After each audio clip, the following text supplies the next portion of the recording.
من هي محبوبتي؟ من ديوان أشرقت روحي للشاعر المعز رمرم. من هي محبوبتي؟ يسألونني دوما عن سر ما أكتبه ولمن أكتبه، أنظمه وأهديه، ولمن أفضل شعري وأقفي قوافيه. ومن تلك هي محبوبتي الشخصية؟ أإنسية هي أم جنية؟ والتي من أجلها نظمت بيوتي الشعرية. إنها محبوبتي الخيالية، ليست امرأة أو فتاة عادية، ولا تعيش معنا في حياتنا اليومية،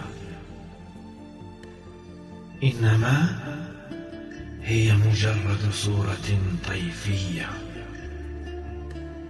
كيان بداخلي له هوية لا تفارقني أبدا، إصباحا أو عشية، أرعاها بكل عطف وحب وحنية. عيوني تراها وكأنها حقيقة واقعية، وقد عشت معها كل أحلامي الوردية، ونظمت من أجلها كل لحن وأغنية، تهبني وحي الإلهام وكل أمنية، تلهمني أحلى الكلمات وأجمل الحنية، حروفا وقوافيا ومقاطع عبقرية، وألحانا عذبة حلوة شجية وعسجدية. فيسألونني بعد من حبيبتي تلك الخيالية، فأقول إنها المستحيل، إنها قرب المنية، إنها الأشواق واللهفة والأحلام الندية، وهي طيف وروح فوق الملائكية، تسري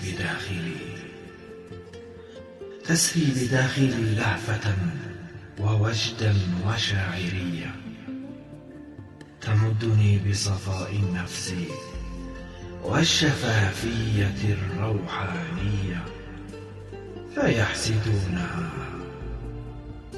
فيحسدونها على حبي لها علانية، وكيف لا وأنا لها ملك يد أعطية،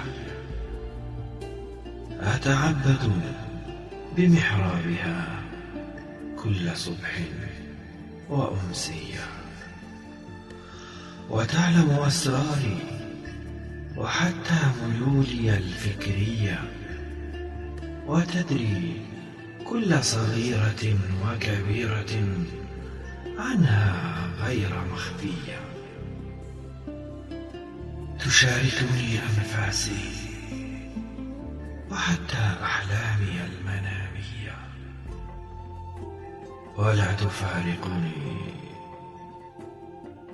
ولا تفارقني أبدا ساعة، لحظة، ولا حتى ثانية، فلها أعطي كل عمري وقلبي أقل هدية.